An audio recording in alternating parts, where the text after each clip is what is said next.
se está avanzando en lo que es la identificación de los sicarios que asesinaron al candidato ecuatoriano a la presidencia de la República, el periodista y activista político Fernando Villavicencio, quien tenía un discurso muy fuerte contra el crimen organizado en su país.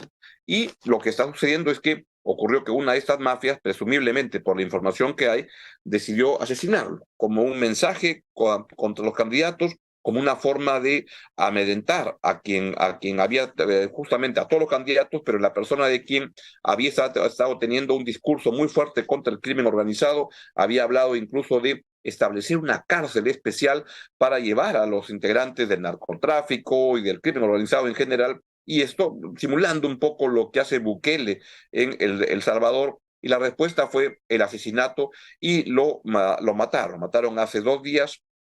Vamos a ver de dónde viene la mano asesina. Como ha ocurrido en otros casos, se habla de sicarios colombianos. En el caso del asesinato del presidente de Haití hace un par de años, fue eso lo que se identificó. Y hay un periodista colombiano, el señor Calderón, que tiene una excelente capacidad de investigación de estos casos. Vamos a ver qué es lo que hace, pero se tiene eso que pues, se contratan estos sicarios que hacen un trabajo de operativos políticos. Asesinaron al presidente de Haití hace un par de años, asesinaron a un candidato presidencial, Fernando Villavicencio, que tenía un compromiso con la lucha contra el crimen organizado. Ecuador, por eso, el presidente Lasso ha decretado estado de excepción.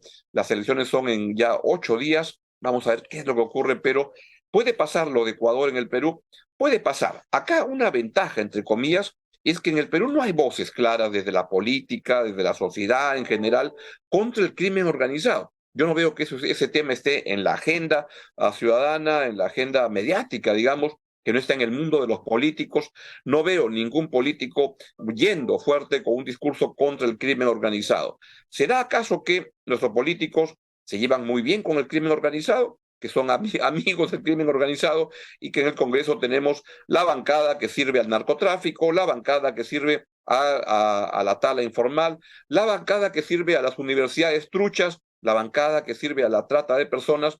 Me da la impresión que en el Perú los políticos peruanos se llevan fantástico con el crimen organizado, y entonces es, entre comillas, una ventaja. Por acá no va a pasar lo que pasa en Ecuador, porque hay muy buenas relaciones. Cuando surja algún candidato, alguien con una posición clara, diciendo esto está mal y hay que acabarlo, seguramente tendrá que cuidarse, porque entonces el crimen organizado entrará. Y vamos, el gobierno anterior, el de Pedro Castillo, fue muy cercano a mini bandas de crimen organizado que querían tomar el Estado, pero que ya lo venían haciendo en algunas regiones del país, pero ese espacio micro lo quisieron llevar al espacio macro y ahí tuvieron algunos problemas.